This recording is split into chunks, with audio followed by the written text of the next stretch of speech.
ఆర్థిక సంక్షోభం నేపథ్యంలో ఈ కోర్సుల మనుగడ ఎలా ఉంటుందో తెలుసుకున్నాం. ఈ గైడెన్స్ మీకు ఎంతగానో ఉపయోగపడుతుందని అనుకుంటున్నాం. దీని ఆధారంగా మీరు డెసిషన్ తీసుకుంటారని ఆశిస్తున్నాం. All the best.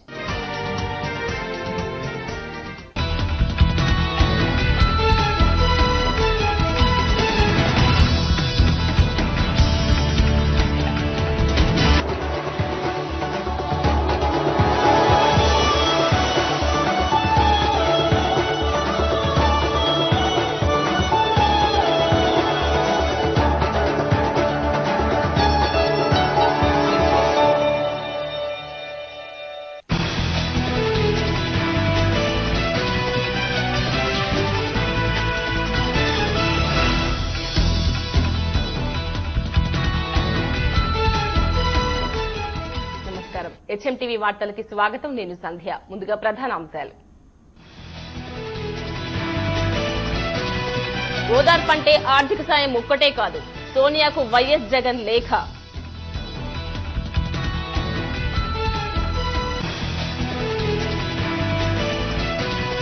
సామరస్యం లేకుంటే మహాభారత యుద్ధమేనన్న శ్రీకృష్ణ, గాంధీ బాటలో నడుస్తామన్న కేసీఆర్.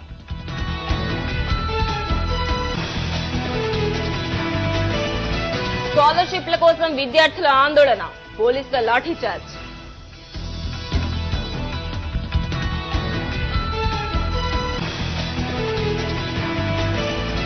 కొత్త డీజీపీగా అరవిందరావు బాధ్యతలు, గిరీష్ కుమార్ కు ఘనంగా వీడ్కోలు.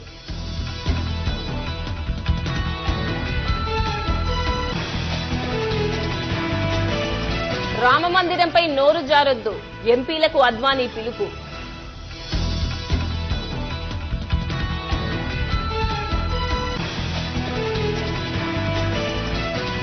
గా పవన్ కళ్యాణ్, జెరూసలంలో ఫస్ట్ షాట్.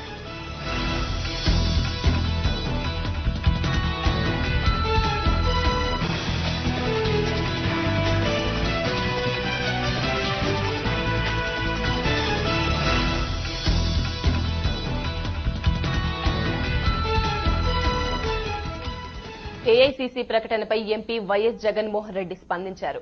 ఏఐసీసీ నిర్ణయం పార్టీ శ్రేణులకు, వైఎస్ అభిమానులకు ఎంతో ఊరటనిచ్చిందని జగన్ అన్నారు.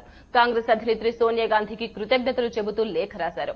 వైఎస్ మృతిని తట్టుకోలేక గుండెపోటుతో చనిపోయిన వారి కుటుంబాలకు కూడా ఆర్థిక సహాయం చేస్తే బాగుంటుందని లేఖలో పేర్కొన్నారు.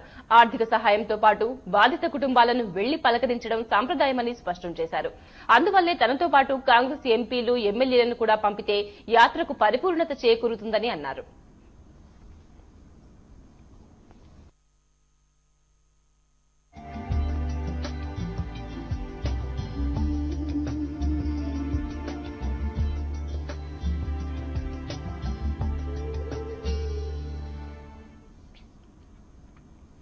ఆర్థిక సాయం మాట బాగానే ఉన్నా వైఎస్ కోసం ఎవరు చనిపోయారు, వారిని ఎలా గుర్తించాలి, గుర్తించడంలో పాటించాల్సిన అంశాలు ఏంటి అనేదే కాంగ్రెస్ ముందున్న సవాల్.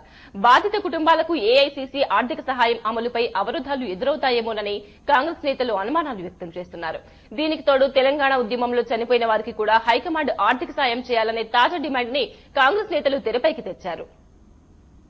జగన్ చేపట్టిన ఓదార్పు యాత్రలో హైకమాండ్ జోక్యం చేసుకోవడంతో వివాదం సరికొత్త మలుపు తిరుగుతోంది. వైఎస్కు ఏర్పడిన ఓటు బ్యాంకును కాంగ్రెస్ నుంచి దూరం కాకుండా ఉండేందుకు దూరదృష్టితో హైకమాండ్ చేయనున్న ఆర్థిక సాయం కాంగ్రెస్ పార్టీకి కొన్ని నష్టాలు తేనున్నాయి. కాంగ్రెస్ అభిమానులు జగన్ వైపు వెళ్లకుండా నష్ట నివారణ చర్యల్లో భాగంగా అధిష్టానం తీసుకున్న నిర్ణయం సరికొత్త కష్టాలను తేనున్నాయి. వైఎస్ కోసం అసలు ఎవరూ చనిపోలేదని, రాజకీయ లబ్ధి కోసం సాధారణ మృతులతో పెద్ద జాబితాను తయారు చేశారంటూ కాంగ్రెస్ సీనియర్ నేత విహెచ్ స్వయంగా విమర్శలు చేశారు. ఇప్పుడు హైకమాండ్ ఇవ్వనున్న ₹1,00,000 ఆర్థిక సహాయం ఎవరికి ఇస్తారనే ప్రశ్న కాంగ్రెస్ శ్రేణుల నుంచే వస్తోంది. పోలీసుల రికార్డులో ఆత్మహత్య అని నమోదు ఉన్న వారికే సహాయం ఇస్తామని చెబితే మిగతా మృతుల కుటుంబాల నుంచి విమర్శలు వచ్చే ప్రమాదం ఉందని కూడా చెప్తున్నారు.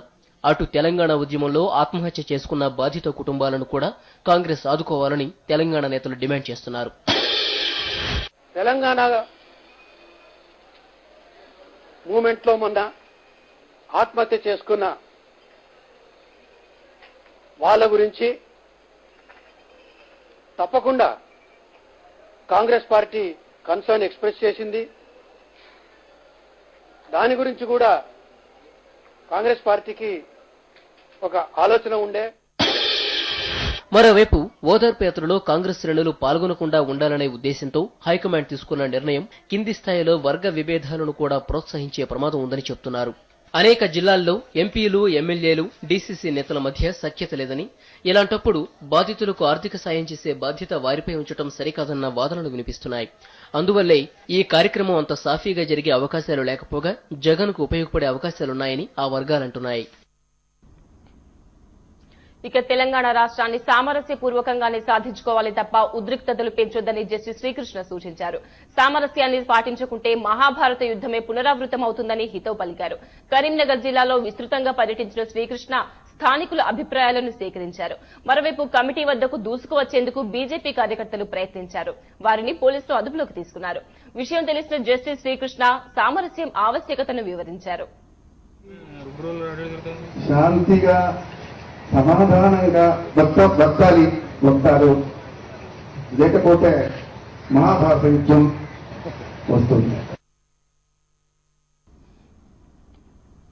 ఇక ఇప్పటిదాకా తెలంగాణ ఇవ్వకుంటే యుద్దమేనన్న టీఆర్ఎస్ అధినేత కేసీఆర్ శాంతి మంత్రాన్ని వినిపిస్తున్నారు. డిసెంబర్ 31 తర్వాత తెలంగాణ రాకపోతే గాంధేయ మార్గంలోనే కేంద్రంపై ఒత్తిడి తెస్తామని చెప్పారు. గాంధీ బాటలోనే సహాయ నిరాకరణ ద్వారా తెలంగాణ తెచ్చుకుంటామన్నారు. రవాణా వ్యవస్థను స్తంభింపజేసి కేంద్రం దిగువచ్చేలా చేస్తామన్నారు. టీడీపీ ద్వంద్వ వైఖరి వల్లే ఆ పార్టీ కార్యకర్తలు టీఆర్ఎస్ లో చేరుతున్నారని కేసీఆర్ చెప్పారు. మహాత్మా గాంధీ చూపించినటువంటి సహాయ నిరాకరణ బాటలో ఉద్యమాన్ని ఒక రైలు కదలదు, ఒక బస్సు కదలదు, ఒక ఉద్యోగి ఆఫీస్కు పోడు, ఒక అడ్వకేటు కోర్టుకు పోడు, ఎక్కడికక్కడ స్తంభించే విధంగా సహాయ నిరాకరణ కార్యక్రమాన్ని గాంధీ చూపించిన బాటలో చేపట్టి మొత్తం స్తంభింపజేసి కేంద్రం దిగివచ్చేలాగా చేసుకోవాలి. మనం ఇప్పుడున్న ఈ ఎమ్మెల్యేలను నమ్ముకుంటే తెలంగాణ రాదు. వాళ్ళు ఎన్నిటికైనా గిట్టే మోసపోతారు. విద్యార్థులపై పోలీసులు లాఠీలతో విరుచుకుపడ్డారు. దొరికిన వారిని దొరికినట్టు చావబాదారు.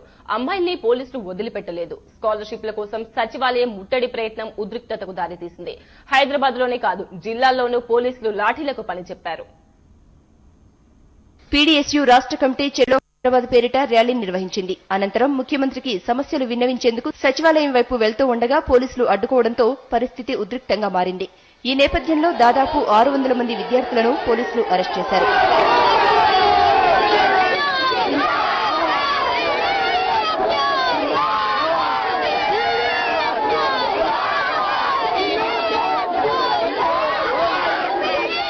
కరీంనగర్ కలెక్టర్ కార్యాలయం ఎదుట తమ సమస్యలు పరిష్కరించాలంటూ ధర్నాకు దిగిన విద్యార్థులపై పోలీసులు లాఠీలతో విరుచుకుపడ్డారు. కొందరు విద్యార్థులు కలెక్టర్ కార్యాలయంలోకి చొచ్చుకుపోయేందుకు యత్నించడంతో పరిస్థితి ఉద్రిక్తతకు దారితీసింది.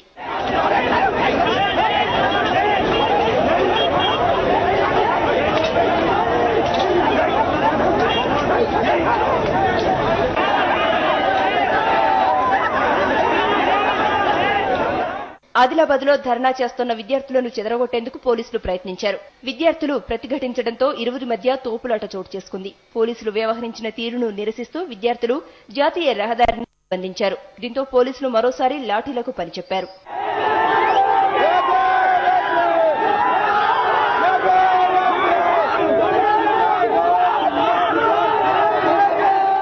పెండింగ్ లో ఉన్న స్కాలర్షిప్లను వెంటనే విడుదల చేయాలని మెదక్ జిల్లా విద్యార్థులు ర్యాలీ నిర్వహించారు.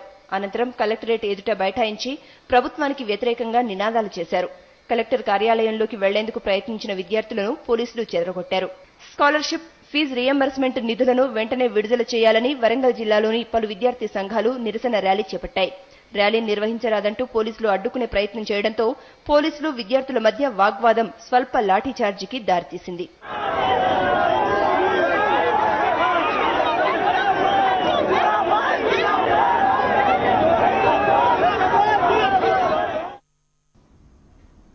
మరోవైపు గ్రూప్ 1 పరీక్షపై సందిగ్ధం వీడింది. సెప్టెంబర్ 5నే పరీక్ష జరుగుతుందని ఏపీపీఎస్సీ తేల్చి చెప్పింది. షెడ్యూల్ ప్రకారమే పరీక్షలు నిర్వహించేందుకు సిద్దమైంది. ఎట్టి పరిస్థితుల్లోనూ ముందుగా అనుకున్న ప్రకారమే వచ్చే నెల 5న పరీక్షలు నిర్వహించాలని పబ్లిక్ సర్వీస్ కమిషన్ బోర్డు నిర్ణయం తీసుకుంది. తరచుగా వాయిదా పడుతూ వస్తున్న గ్రూప్ 1 ఎగ్జామ్స్ నిర్వహణపై ఏపీపీఎస్సీ బోర్డు కీలక నిర్ణయం తీసుకుంది. షెడ్యూల్ ప్రకారం సెప్టెంబర్ 5న పరీక్షలు నిర్వహిస్తామని స్పష్టం చేసింది. గ్రూప్ 1 పరీక్షల నిర్వహణపై వచ్చిన అభ్యంతరాలపై బోర్డు సభ్యులు అత్యవసరంగా భేటీ అయ్యారు. మెజార్టీ సభ్యుల నిర్ణయం మేరకు షెడ్యూల్ ప్రకారం పరీక్ష నిర్వహించేందుకు సిద్దమైంది. The Commission decided Group 1 preliminary examination will be held on 5th September 2010 as per schedule. 2 లక్షల మంది విద్యార్థులు హాజరయ్యే ఈ ఎగ్జామ్స్ పై సర్వత్రా ఉత్కంఠ నెలకొంది.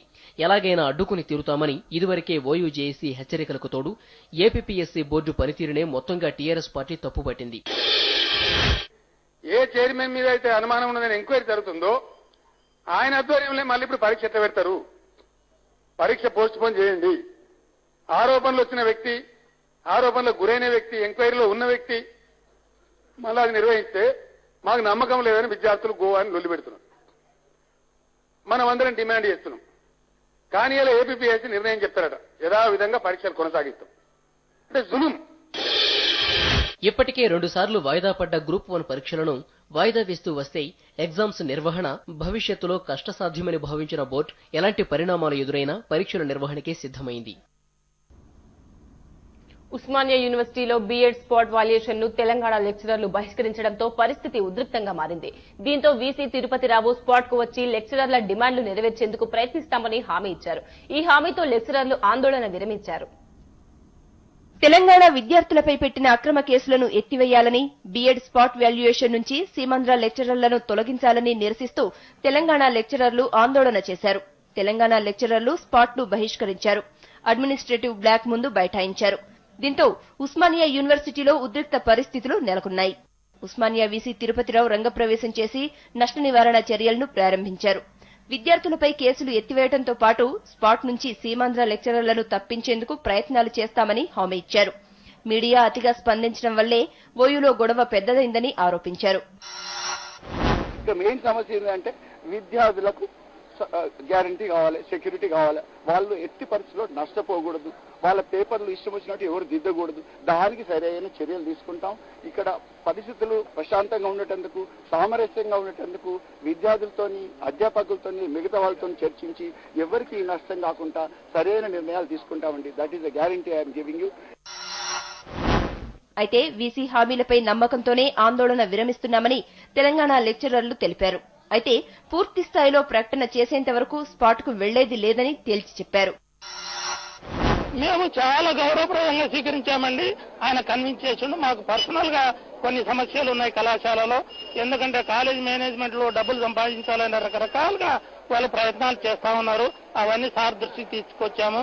అవును, నా బాధ్యత అఫిలియేషన్ ఇచ్చినప్పుడు స్టూడెంట్స్, స్టాఫ్ ప్రాబ్లమ్స్ ని తీర్చాల్సిన బాధ్యత నా మీద ఉంది. మీరు కూడా కోఆపరేట్ చేయండి. మరి ప్రశాంతంగా వాల్యుయేషన్ జరగాలి. పిల్లలకు అన్యాయం జరగకూడదు. ఎట్లాంటి దాడి అనేది జరగలేదు. దాడి అని, లెక్చరర్లపై దాడి అని, స్పాట్ అని ఈ విధంగా మీడియాలలో వస్తుంది. అటువంటిది ఏం జరగలేదు. వచ్చిండ్రు వాళ్ళు, మీరు సీమాంధ్ర వాళ్ళు ఉంటే లెక్చరర్స్ బయటికి వెళ్ళిపోమన్నారు. కానీ మర్యాదపూర్వకంగా చెప్పారు. ఎవరు కూడా వెళ్ళలేదు. వాళ్ళు ధర్నా చేస్తుంటే మాతో పాటే కూర్చొని వాళ్ళు కూడా ధర్నాలో పాల్గొన్నారు. కానీ విద్యార్థులు ఏ తప్పులేదు. విద్యార్థులపై ఉన్నటువంటి కేసులు ఎత్తేసే వరకు మేము కూడా స్పాట్ వాల్యుయేషన్ బంద్ చేయాలని నిర్ణయించుకున్నాం. సీమాంధ్ర లెక్చరర్స్ ఈ రోజు కూడా వచ్చారు. అంటే వాళ్ళకి స్వేచ్ఛ లేదని ఈ రోజు మీడియాలో అంతా మాట్లాడుతారు కదా. అయినా కానీ ఈ రోజు కూడా సీమాంధ్ర లెక్చరర్స్ వచ్చారు. వీసీ జోక్యంతో ఉద్రిక్త పరిస్థితులు తగ్గాయి. అటు విద్యార్థులపై కేసులు ఎత్తివేసే విషయంలో కూడా ప్రభుత్వంతో మాట్లాడతామని ప్రకటించడంతో ఓయూ విద్యార్థి సంఘం హర్షం వ్యక్తం చేసింది. వార్తల్లో చిన్న విరామం తీసుకుందాం.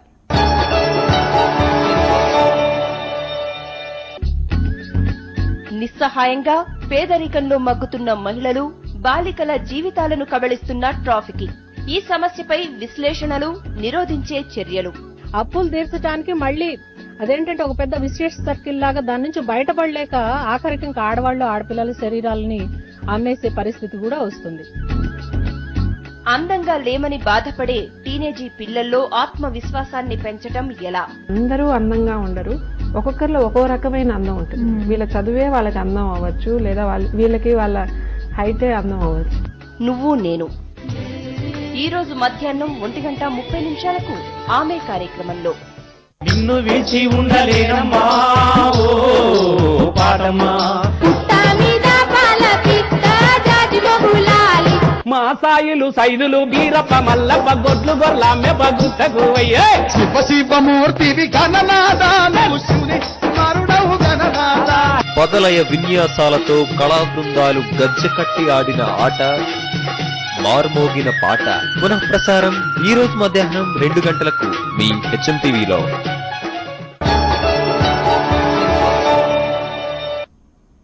తిరిగి స్వాగతం. కొత్త పోలీస్ బాస్ గా అరవిందరావు బాధ్యతలు స్వీకరించారు. ఏసీబీ డైరెక్టర్ గా, ఇంటెలిజెన్స్ చీఫ్ గా సేవలందించిన అరవిందరావును రోసయ్య ప్రభుత్వం వ్యూహాత్మకంగా డీజీపీ సీట్లో కూర్చోబెట్టింది. అటు మాజీ డీజీపీ గిరీష్ కుమార్ కు పోలీసులు ఘనంగా వీడ్కోలు తెలిపారు. అరవిందరావు స్థానంలో ఉమేష్ కుమార్ కు ఏసీబీ డైరెక్టర్ గా బాధ్యతలు అప్పగించారు. రాష్ట్రంలో శాంతి భద్రతల పరిరక్షణపై సీరియస్ గా ఉన్న రోసయ్య ఏసీబీ డైరెక్టర్ అరవిందరావుకు డీజీపీగా పదోన్నతి కల్పించారు. 1977 బ్యాచ్ కు చెందిన అరవిందరావు డీజీపీగా బాధ్యతలు స్వీకరించారు. మధ్యాహ్నం సాంప్రదాయంగా ప్రభుత్వ కార్యదర్శిని కలిసిన అరవిందరావు సీనియర్ ఐపీఎస్ అధికారులు, ఎస్పీల సమక్షంలో ఫైల్పై సంతకం చేశారు.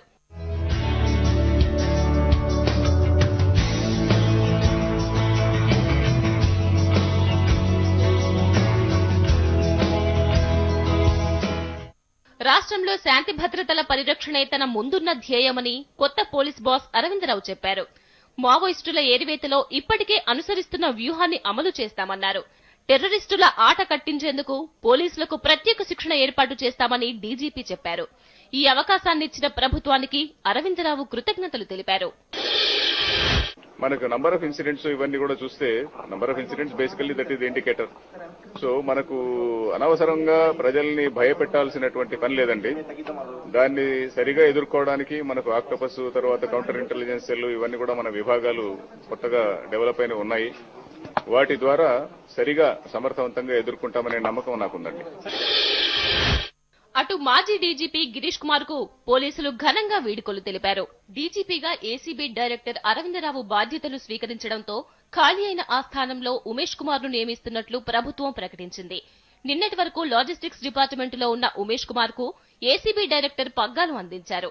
మరోవైపు సీనియర్ ఐపీఎస్ అధికారి మొహంతి పదవీకాలం పూర్తవడంతో చాలా కాలం నుంచి ఖాళీగా ఉన్న రోడ్ సేఫ్టీ అథారిటీ చైర్మన్ స్థానంలో శివశంకర్ ను నియమిస్తున్నట్లు ప్రభుత్వం ఉత్తర్వులు జారీ చేసింది. టీటీడీ ప్రత్యేక అధికారి ధర్మారెడ్డి కన్నీళ్లు పెట్టుకున్నారు. టీటీడీ ఉద్యోగి సురేష్ ఆత్మహత్య విషయంలో ఆరోపణలు ఎదుర్కొంటున్న ధర్మారెడ్డి బదిలీ చేయించుకున్నారు. ఈ సందర్భంగా ఏర్పాటు చేసిన సన్మాన సభలో ఉద్యోగి సురేష్ ఆత్మహత్యతో తనకే సంబంధం లేదని, కావాలనే తనను ఈ కేసులో ఇరికించారని ధర్మారెడ్డి ఆవేదన వ్యక్తం చేశారు. 2 minutes లోనే అతన్ని ఏం చేయగలను? అతను సూసైడ్ చేయడానికి ఎంత చేయగలను చెప్పండి. నా దగ్గర అతను 2.5 years పనిచేశాడు. అతను నా దగ్గర అందరి సాగు నన్ను కారణం అని చెప్పేసి నన్ను బాధ్యులు చేయడానికి ట్రై చేశాను. నన్ను రాజకీయాల కోసం, స్వార్థం కోసం, నన్ను ఇక్కడి నుంచి ట్రాన్స్ఫర్ చేయడం కోసం ఇటువంటి అబద్ధాలు చేస్తారండి. కాకినాడలో దారుణం జరిగింది. 7 ఏళ్ల క్రితం ఓ మహిళకు కుటుంబ నియంత్రణ ఆపరేషన్ చేసిన కాకినాడ ప్రభుత్వ ఆసుపత్రి వైద్యులు కత్తెరను కడుపులోనే ఉంచారు. దీంతో ఆ మహిళ తీవ్ర కడుపు నొప్పితో ఆసుపత్రిలో చేరింది. దీంతో వైద్యులు ఆమెకు ప్రత్యేక వార్డులో ఉంచి సేవలందిస్తున్నారు. అయితే విషయం తెలుసుకున్న జిల్లా అధికారులు ఇందుకు కారణమైన వైద్యులపై చర్యలు తీసుకోవాలని ఆదేశించారు.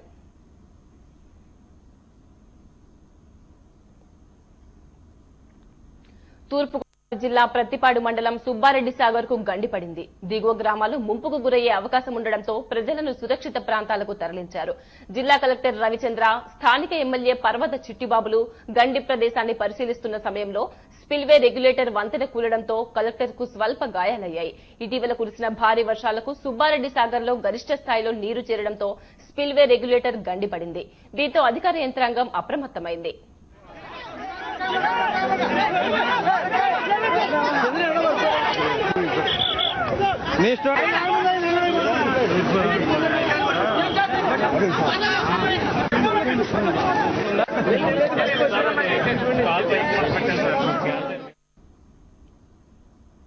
రాయలసీమ ప్రజల ఆశాజ్యోతి మన్నవరం పవర్ ప్లాంట్ నిర్మాణానికి రంగం సిద్దమైంది. విశాఖ స్టీల్ ప్లాంట్ తర్వాత భారీ పరిశ్రమల ఏర్పాటుకు నోచుకోని రాష్ట్రం మన్నవరం ప్రాజెక్టుతో ఆ కొరతను తీర్చుకోనుంది. రేపు ప్రధానమంత్రి మన్మోహన్ సింగ్ చేతుల మీదుగా ప్రారంభోత్సవం జరుపుకోనున్న మన్నవరం పవర్ ప్రాజెక్టుతో రాష్ట్ర పారిశ్రామిక రంగ రూపురేఖలు మారిపోనున్నాయి.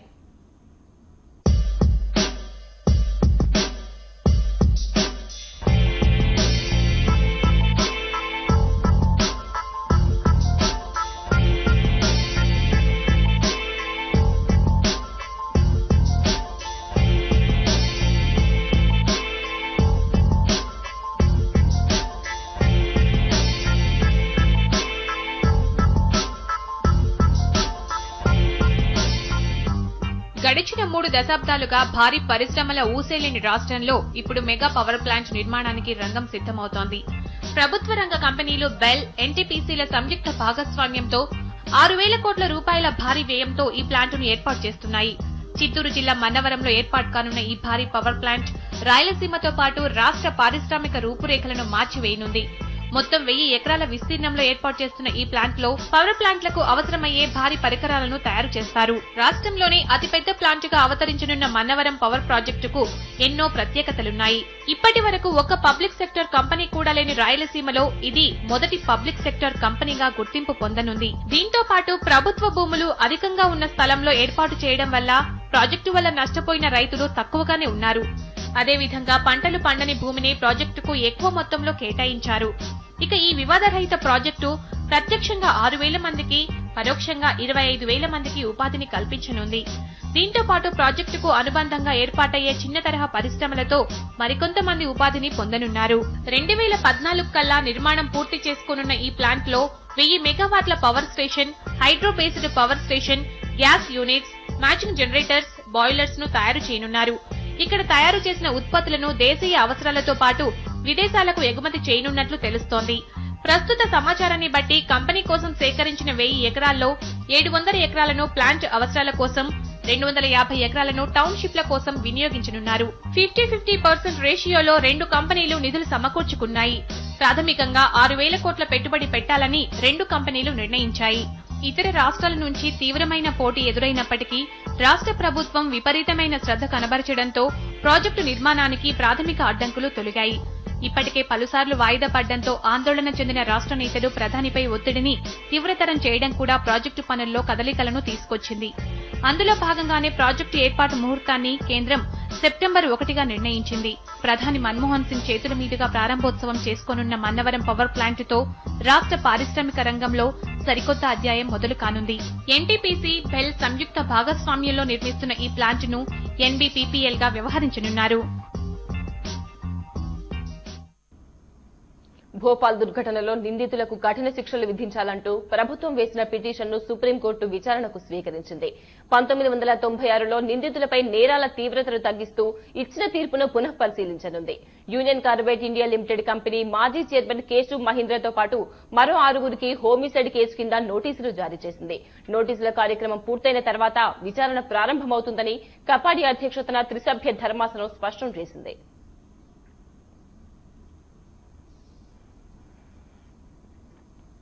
లార్డ్స్ టెస్ట్ స్పాట్ ఫిక్సింగ్ వ్యవహారం రోజుకో మలుపు తిరుగుతోంది. ఈ కేసు విచారణలో వెస్టిండీస్ లో గతేడాది జరిగిన వరల్డ్ కప్ లోనూ పాక్ క్రికెటర్లు స్పాట్ ఫిక్సింగ్ కు పాల్పడ్డ ఆధారాలు బయటపడ్డాయి. T20 వరల్డ్ కప్ సమయంలో ఫిక్సింగ్ సూత్రధారి మజీద్ పాక్ క్రికెటర్లతో మాట్లాడినట్లు తెలుస్తోంది. ఇందుకు సంబంధించిన వీడియో టేప్లను స్కాట్లాండ్ పోలీసులకు స్వాధీనం చేసుకున్నారు. తీగలాగితే డొంకంతా కదులుతోంది. అలా ఇలా కాదు, లార్డ్స్ టెస్ట్ లో తీగ దొరికితే కరీబియన్ గడ్డపై డొంక కదులుతోంది. క్రికెట్లో ఫిక్సింగ్ భూతం ఎలా విజృంభిస్తుందో చెప్పటానికి ఇదో ఉదాహరణ. అదేంటి, లార్డ్స్ టెస్ట్ కి కరీబియన్ గడ్డకి సంబంధం ఏంటి అనుకుంటున్నారా? అయితే ఆ సంబంధం ప్రస్తుతానికి స్కాట్లాండ్ పోలీసులకే తెలియాలి. లార్డ్స్ టెస్ట్ లో వెలుగు చూసిన స్పాట్ ఫిక్సింగ్ తో నివ్వెరపోయిన క్రికెట్ ఫ్యాన్స్ కి షాకుల మీద షాకులు. ఈ ఫిక్సింగ్ కేసును స్కాట్లాండ్ మెట్రోపాలిటన్ పోలీసులు విచారిస్తున్నారు. ఈ విచారణలో మరిన్ని ఫిక్సింగ్ మ్యాచ్ల వివరాలు బయటపడుతున్నాయి. గతేడాది విండీస్ గడ్డపై జరిగిన 2020 వరల్డ్ కప్ లో కూడా పాక్ క్రికెటర్లు స్పాట్ ఫిక్సింగ్ కు పాల్పడ్డట్టు తెలుస్తోంది. వెస్టిండీస్ గడ్డపై జరిగిన వరల్డ్ కప్ లో పాకిస్తాన్ సెమీఫైనల్లో ఆసీస్ చేతిలో ఓడిపోయింది. అయితే ఈ సిరీస్ లోనూ పాక్ క్రికెటర్లు స్పాట్ ఫిక్సింగ్ దురాఘాతానికి పాల్పడ్డ ఆధారాలు స్కాట్లాండ్ పోలీసులకు దొరికాయి. లార్డ్స్ టెస్ట్ స్పాట్ ఫిక్సింగ్ విచారణ చేపట్టిన పోలీసులు కొన్ని కీలక వీడియో టేపులు సంపాదించారు. ఈ వీడియో టేపుల్లో 2020 వరల్డ్ కప్ సందర్భంలో పాక్ క్రికెటర్లకు బుకీలకు జరిగిన సంభాషణ ఉన్నట్టు తెలుస్తోంది. అయితే అక్కడ కూడా ఫిక్సింగ్ మాస్టర్ మజర్ మజీద్ కావటం విశేషం. మజీద్ 2020 వరల్డ్ కప్ లోనూ స్పాట్ ఫిక్సింగ్ చేశాడని తాజా వీడియో టేపులు బయటపెడుతున్నాయి. మొత్తానికి ఫిక్సింగ్ కేసులో రోజురోజుకో కొత్త కోణం బయటపడుతోంది. ముందు ముందు ఇంకెన్ని చేదు నిజాలు బయటపడతాయో అని క్రికెట్ లోకం భయపడుతోంది.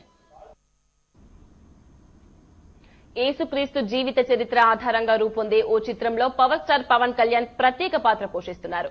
ప్రయోగాత్మక చిత్రాలకు పెట్టిన పేరైన సింగీతం శ్రీనివాసరావు ఈ సినిమాకు దర్శకులు. ఈ సినిమా ఈ రోజు క్రీస్తు జన్మస్థానమైన జెరూసలంలో ప్రారంభమైంది. అక్కడి నుండి వీడియో కాన్ఫరెన్స్ లో జరిగిన మీడియా మీట్ విశేషాలను ఇప్పుడు చూద్దాం. యేసుక్రీస్తు జీవిత చరిత్ర ఆధారంగా ప్రపంచంలోనే మొట్టమొదటిసారిగా అందరూ పిల్లలతో రూపొందిస్తున్న చిత్రం ఇదే అవుతుంది. ఆదిత్య ప్రొడక్షన్స్ పతాకంపై గతంలో శ్రీరామదాసు, విజయేంద్ర వర్మ లాంటి చిత్రాలు రూపొందించిన కొండా కృష్ణంరాజు ఈ మూవీకి నిర్మాత. ప్రయోగాత్మక చిత్రాలు తీయడంలో సిద్ధహస్తుడు సింగీతం శ్రీనివాసరావు ఈ సినిమాకు దర్శకుడిగా వ్యవహరిస్తున్నారు.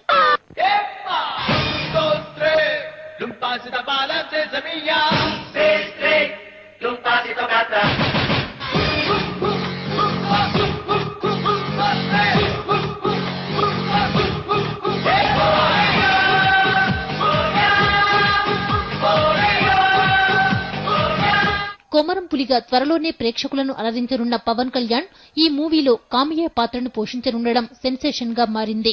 ఈ సినిమాకు సంబంధించి మరో విశేషమేమిటంటే ఈ మూవీలో పవన్ సరసన హీరోయిన్ కూడా ఉంటుందట. ఇంకా పాటలు కూడా ఉంటాయట.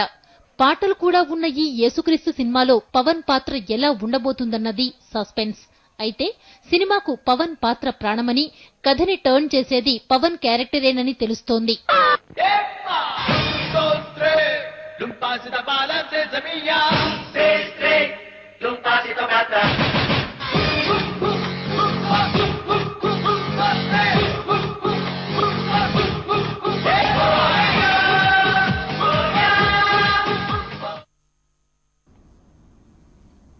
వార్తలు ముగించే ముందు ప్రధాన వార్తలు మరోసారి. ఓదార్పంటే ఆర్థిక సాయం ఒక్కటే కాదు, సోనియాకు వైఎస్ జగన్ లేఖ.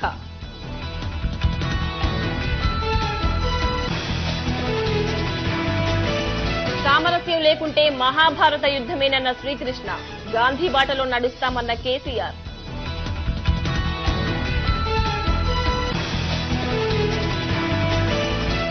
స్కాలర్షిప్ల కోసం విద్యార్థుల ఆందోళన, పోలీసుల లాఠీచార్జ్.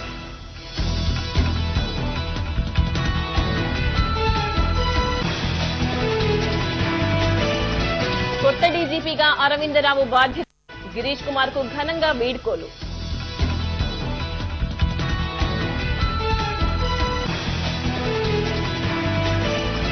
రామ మందిరంపై నోరు జారొద్దు, ఎంపీలకు అద్వానీ పిలుపు.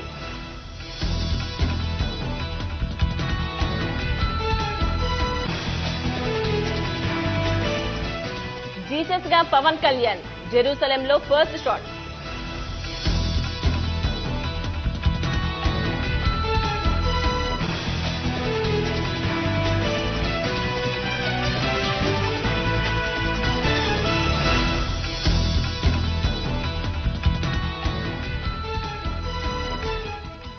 ఇక ఇవి ఇప్పటి వరకున్న వార్తలు. మరింత తాజా సమాచారంతో మళ్లీ కలుద్దాం. నమస్కారం.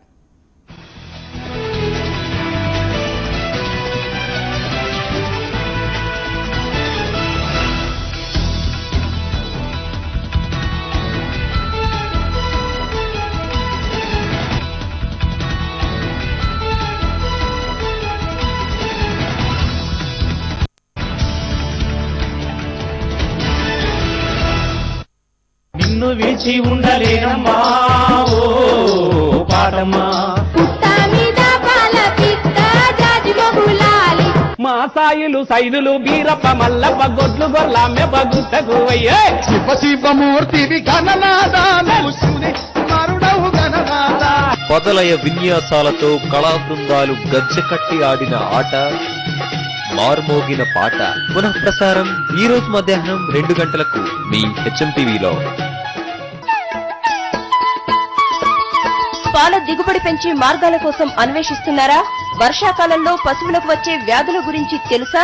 పశు పోషణ యాజమాన్యంపై అవగాహన ఉందా? పాడి పరిశ్రమ నిర్వహణపై సమగ్ర సమాచారం కోసం సాయంత్రం 6 గంటలకు పొలంబడి కార్యక్రమానికి ఫోన్ చేయండి. పశు సంవర్ధక శాఖ సహాయ సంచాలకులు డాక్టర్ రమేష్ మీ సందేహాలకు సమాధానాలిస్తారు. మీరు ఫోన్ చేయాల్సిన ఫోన్ నంబర్లు 040-325-777-21, 325-88-222.